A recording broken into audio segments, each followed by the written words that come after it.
Et yo l'équipe, ravi de vous retrouver aujourd'hui pour cette nouvelle vidéo. Et aujourd'hui nous sommes chez mes Camponotus castaenus ou castaneus comme vous voulez. Et je remercie d'avance toutes les personnes qui prendront le temps de liker et commenter cette vidéo. Comme vous le voyez, tout se passe bien, tout évolue bien. Et si je vous fais une vidéo, c'est tout simplement pour vous montrer que on commence à manquer de place au final dans ce petit setup qui fonctionne vraiment bien. Je ne m'attendais pas à un développement aussi rapide pour cette espèce. Je vous avoue que la première année, on sait chez cette espèce que la fondation n'est pas super évidente pour une Camponotus, c'est pas une des plus faciles.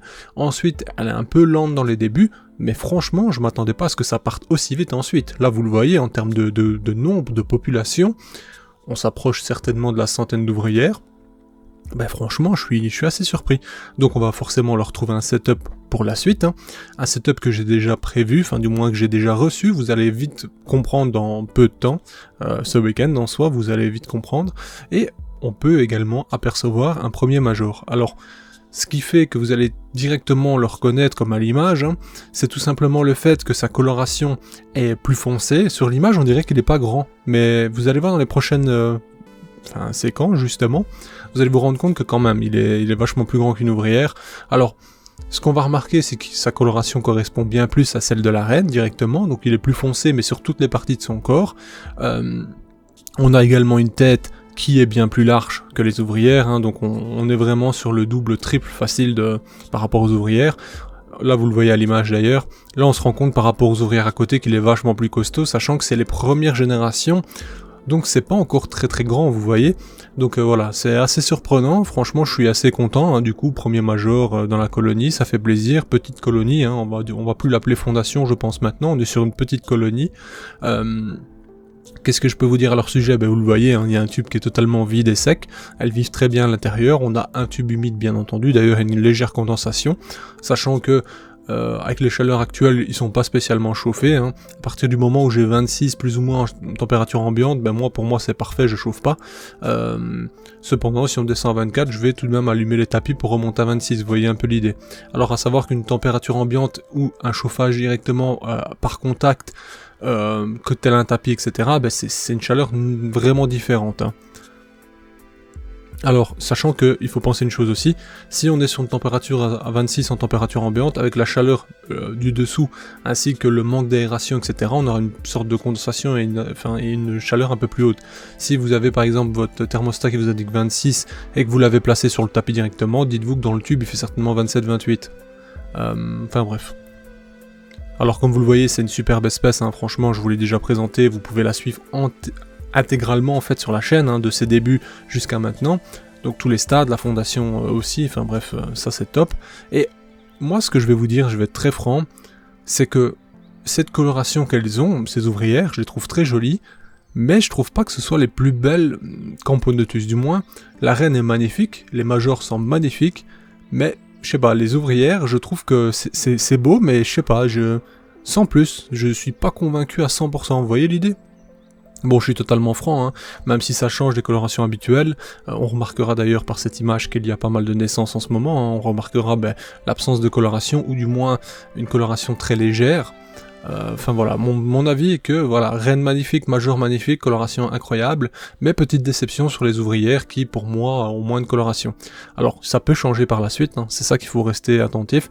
On remarquera notamment chez plusieurs espèces de Camponotus notamment, que la coloration devient plus intense et plus profonde à l'arrivée de 200, 300, 400 ouvrières, donc ça on verra par la suite.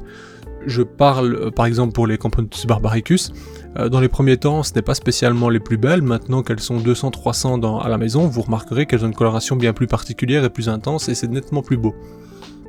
Donc voilà, on verra par la suite comment ça va évoluer, on pourra suivre également tous ensemble justement cette colonie, quand il y aura 200, 300, 400 ouvrières on verra si c'est un peu plus coloré ou pas, on en reparlera à ce moment-là.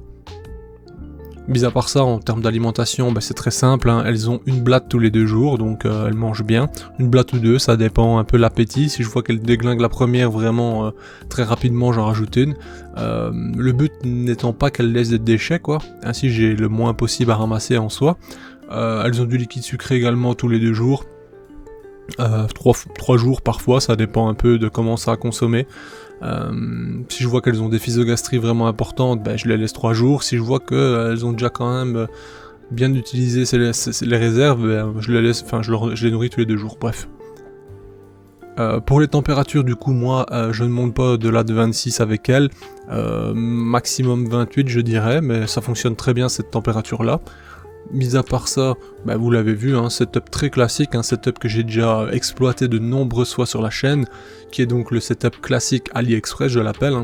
En fait, moi je trouve que c'est un excellent compromis pour commencer.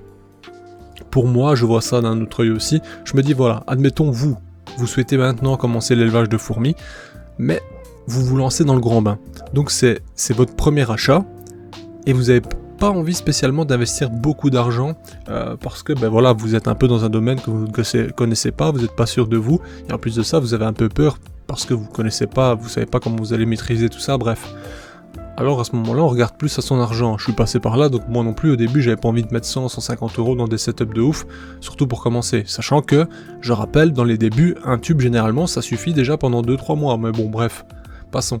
Quand on arrive au stade qu'il nous faut un setup justement pour les nourrir plus facilement, etc., ben moi ce compromis-là, je le trouve parfait.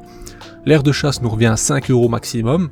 En plus de ça, c'est de bonne qualité tout de même, hein. Certes c'est de l'acrylique, mais je trouve que la transparence est parfaite.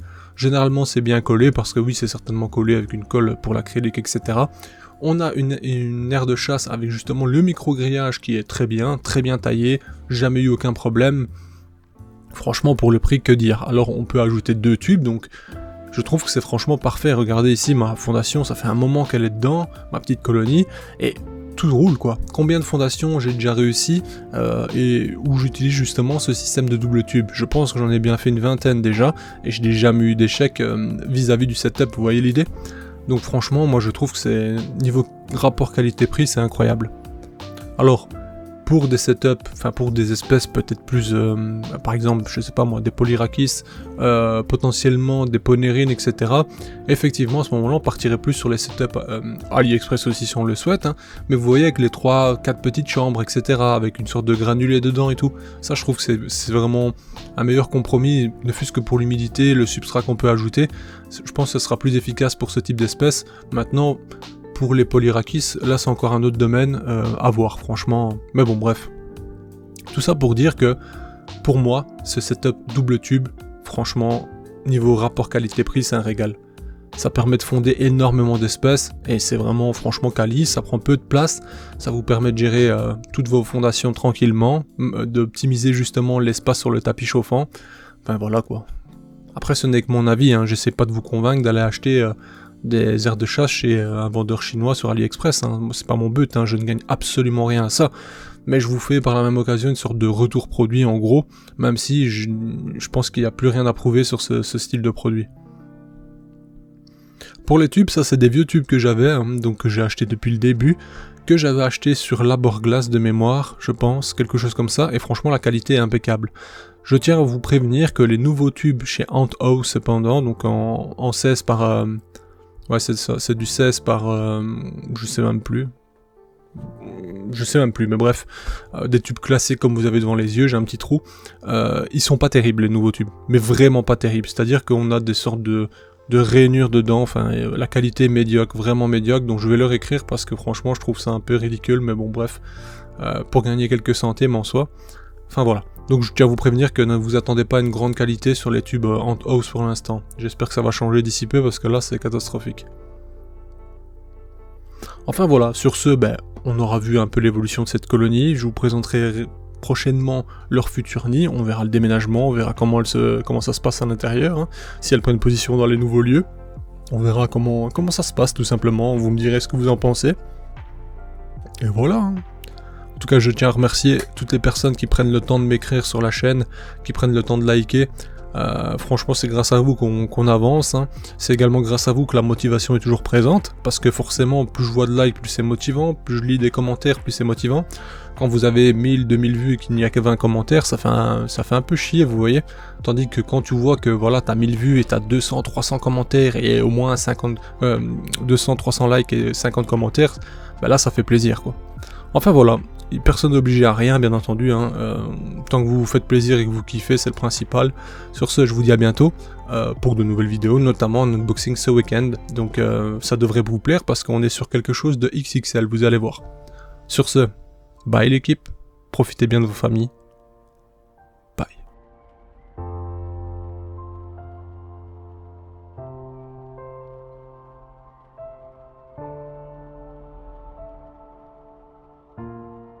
Hey, si toi aussi tu as apprécié la vidéo, n'oublie pas de t'abonner, de laisser un like, voire un commentaire, ou même de nous suivre sur les réseaux.